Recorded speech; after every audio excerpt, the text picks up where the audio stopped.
Ladies and gentlemen, 19 years ago, these queens descended upon the K-pop industry, and every single iteration of them have just been amazing. I'm talking about my ultimate bias group, my favorite K-pop group of all time, and quite frankly, just my favorite music group of all time, Kara. Listen, I have been talking about Kara since the inception of this YouTube channel. My very first video, all the way back on this YouTube channel, when it was named Mr. Popo TV, was talking about, if we ever had a video hit a million like views or whatnot, then we're gonna be out here doing the Mr. Dance. Lo and behold, I probably did the Mr. Dance like a couple of times in other videos. I think they still up unless I like unlisted them and whatnot. But yes, any single time I get a chance to talk about Kara, I will. And for the 19th anniversary, I was surprised that Complex magazine, of all media outlets, covered Kara instead of like some like Sports Chosun or any other like Korean media outlets. So I mean, I'm not saying it's gonna happen, but I'm trying to speak it into existence. A Kara world tour, huh? Like maybe, please. Okay, like your Camellia out here would absolutely love that news, and Camellias around the world, of course, they would as well. Right now, as of today, which is of course March 29th, the day that these queens were born into the industry, there is no world tour news. The members have, of course, been sharing, a lot of stuff on their social media and about, the other comeback plans that they have in store for us. Once again, right now, we only have the fan meeting in Japan, which I'm about to take my black ass over there to Japan. I already been there like 3 or 4 times, so I got no problem doing it again for July, which is my birthday month. That would be great. But a world tour, please, please. And if it's not for the 19th, if it's not in the cards, for the 19th anniversary, then maybe the 20th next year. Today we're going to do something where we check out 3 MVs from Kara: Break It, Jumping, Pandora, in that order.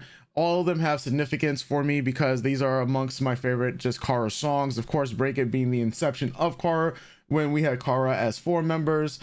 Jumping was the actual song that got me literally into Kara, like where I was just like, all right, you know what? I'm moving from just a normal, K-pop fan. I don't know what normal is nowadays, to a person that is a stan. Like I am like full on like Camellia. Yeah, that's me. So that was essentially Jumping for me. A lot of people would think it was Mr., but Mr. was fine, but like Jumping I felt like was just another level when it came to Kara as a whole. And then Pandora, which is literally my favorite Kara song of like all time. And I mean, I know it, like listen, that song has just done things for me over the years, man. It's also what started me to get into like K-pop YouTubing, where I'll talk about that when we get to that point. But first up, let's man, I haven't seen the music video for Jumpin' in quite some time.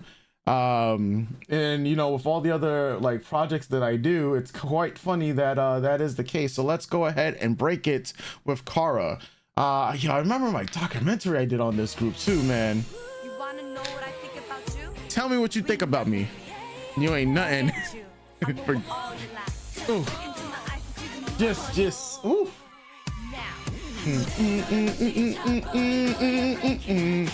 Oh man, see, a lot of people come into Kara are not gonna know so much about the history, man. Like they don't know about it. Started off with just Park Goody with Hansen Young, my bias of course, with Nicole and like Sung-hee, Kim Sung-hee.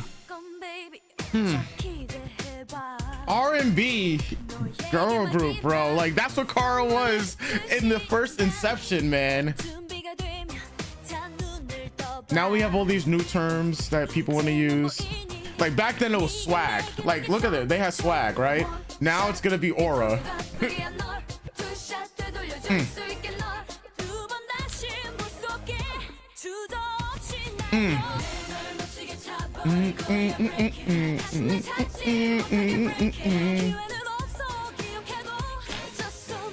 Oh man, like yo, just thinking about the the styles like back in the day, man, like the fedoras, like yo man.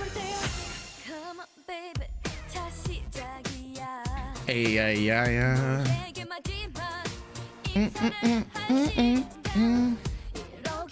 Bro, first blooming, man. That album was something. Like, I'm going to do this regardless, like another like deep dive into Kara on video this time around, where I'm just gonna go through like all the albums, like of course the Japanese works and the Korean works. I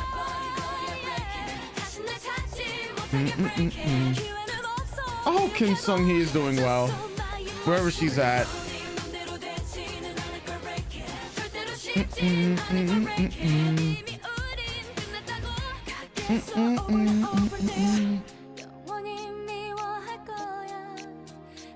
Oh man, yeah, I'm just thinking about like, where was I? Yeah, I was actually damn, the high school days. That's when I first heard the song, was in the high school days, bro. Yeah, we old now, we're unks now.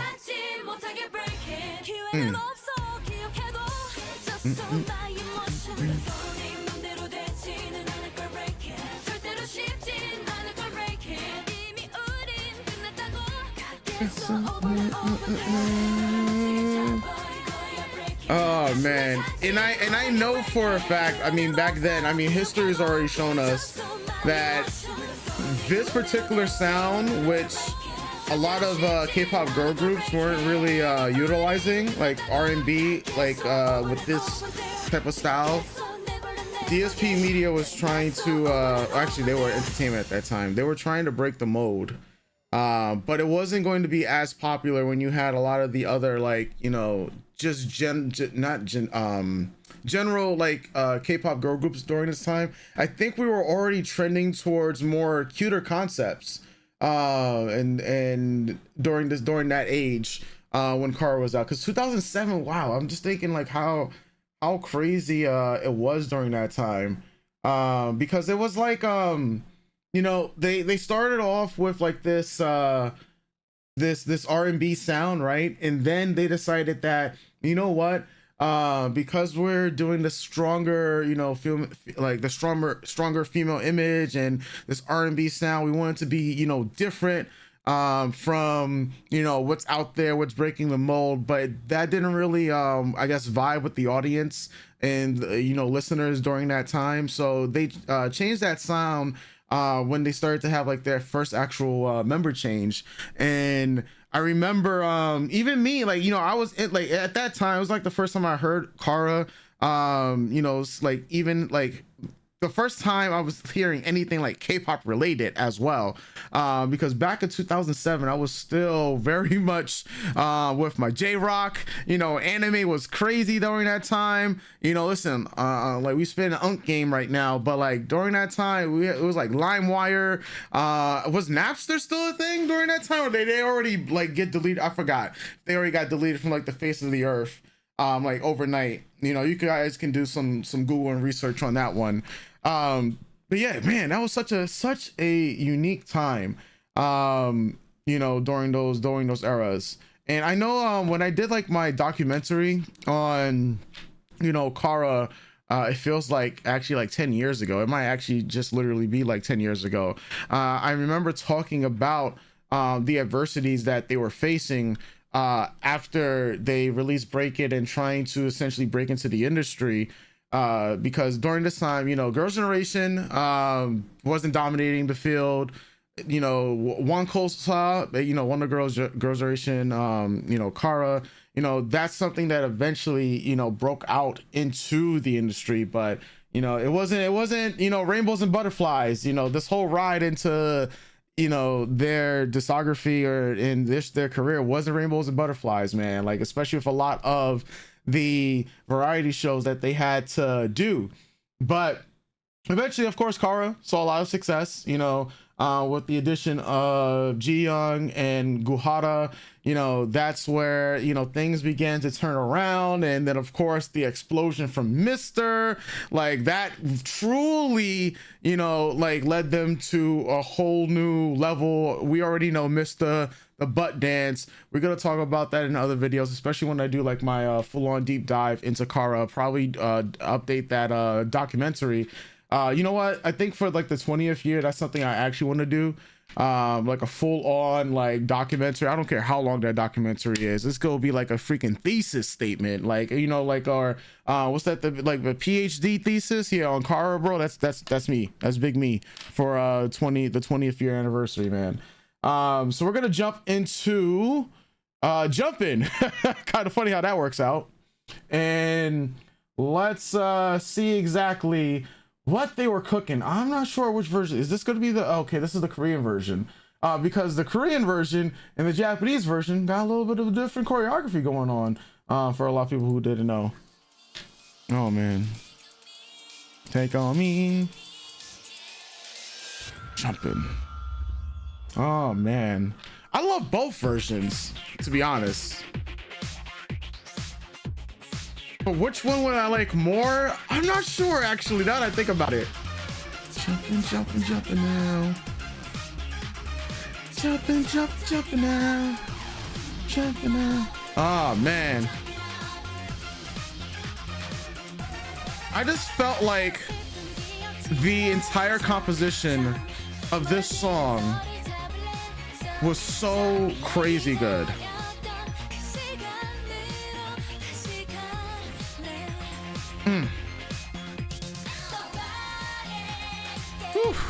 The vocals.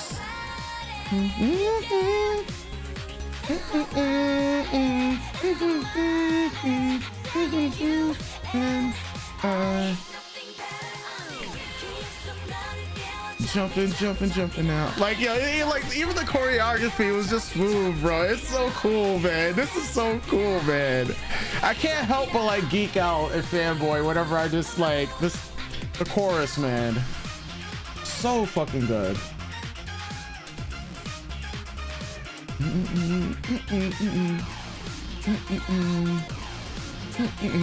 Yo, shout outs to Sweet Tune, because they was just, bro, like Sweet Tune was in their bag, bro.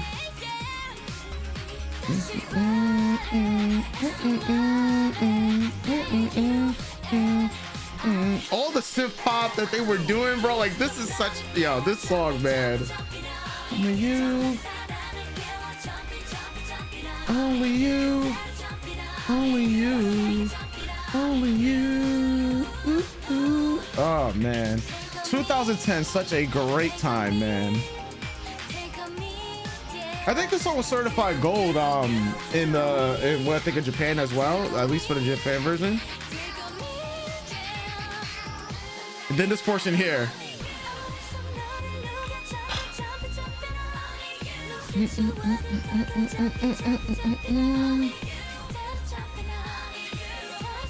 Oh man, that instrumental so good with the vocals combined.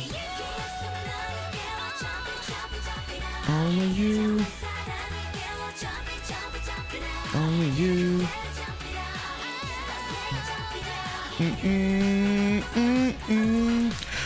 So I gotta mention it after this song, like thinking about K-pop back then versus K-pop. Oh my god, I miss School Horror so much, bro.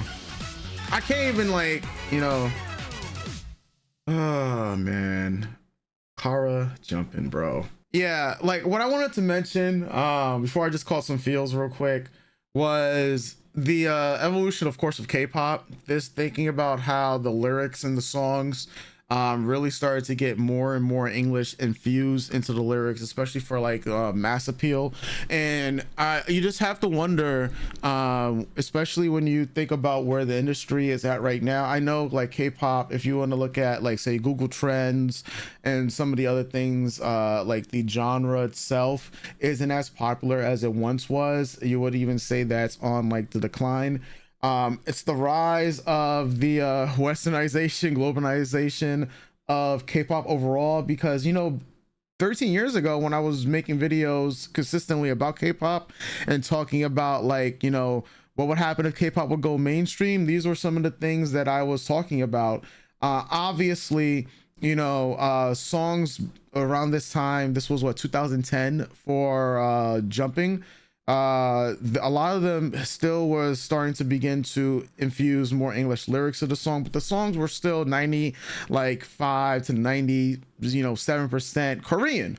Nowadays, a lot of groups are looking at the Western market to earn new dollars, and that's pretty much that's the market it is right nowadays, right?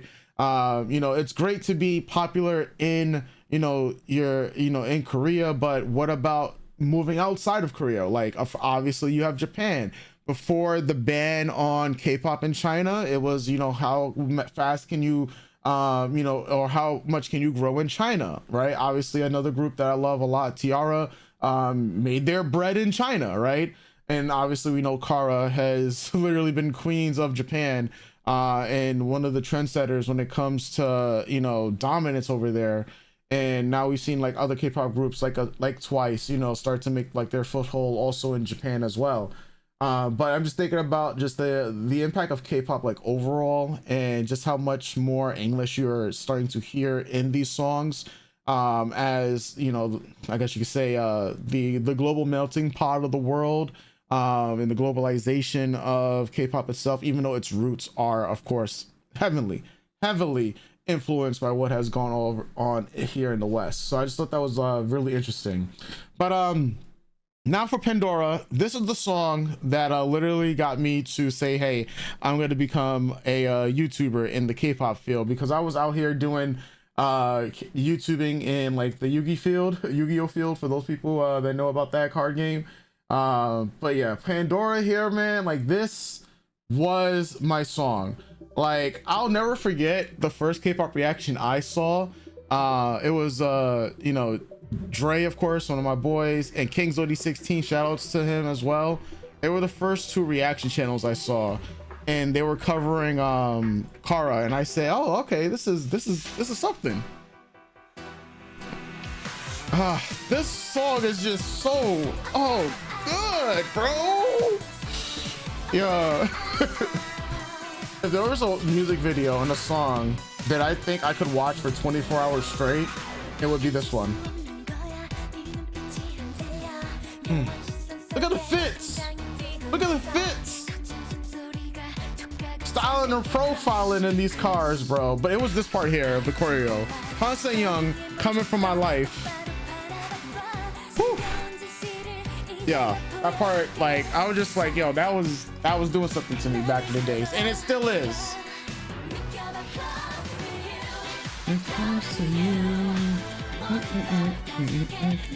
But you guys hear what I was talking about, like with the English as well that's being infused more into songs, and this was only 2 years later.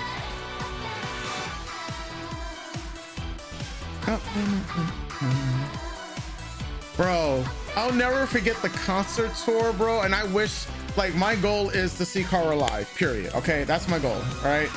And I hope it's this year, whether it's the fan meet or a concert.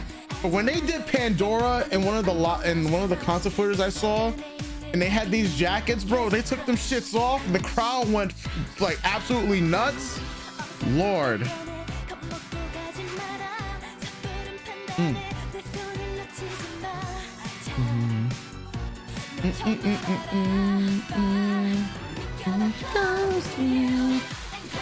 Yo, man, this,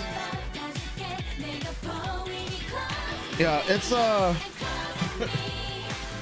kind of crazy how much this song oh my, like this is horror. Like, all right, we're just coming out. Hold on, it's horror time. It's horror time.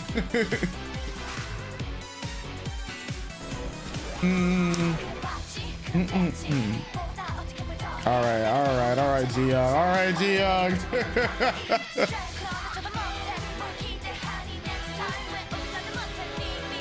Nicole, Goody, Han Young, all of them, bro. Like that portion here is just aura farming, which is what we would say in 2026. Han Young, sing it.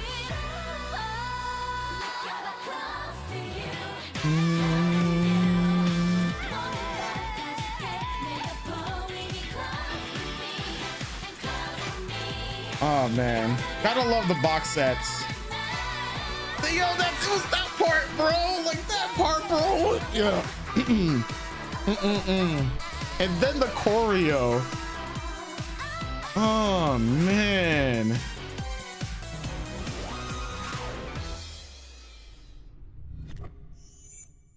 All right, folks. Pandora is literally like I don't like the whole music video, the song. Like everyone has their favorites, right? For me, it's always just been Pandora.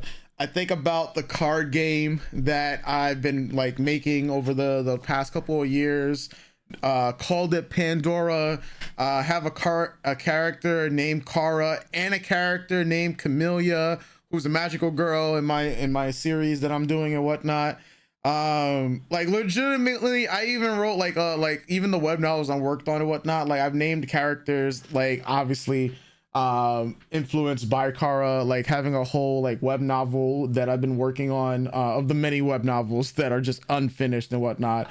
That has been influenced by Kara. Like so much of my life, you know, just on the wayside has been influenced by Kara. It's kind of crazy.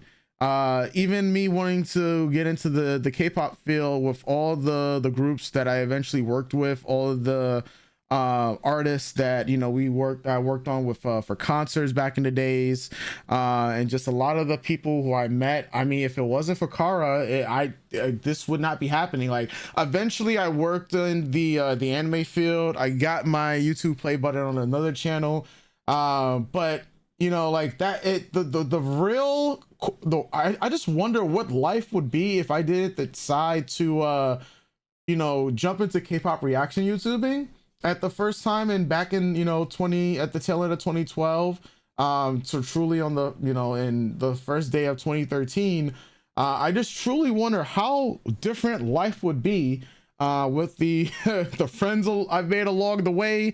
Sounds like the One Piece at this point. But yeah, there's so much of my life that I know I just, you know, would not happen without Kara, that it's actually crazy to think about. So I'm just thankful for these girls. I hope all of them, and I wish as always them nothing but the best.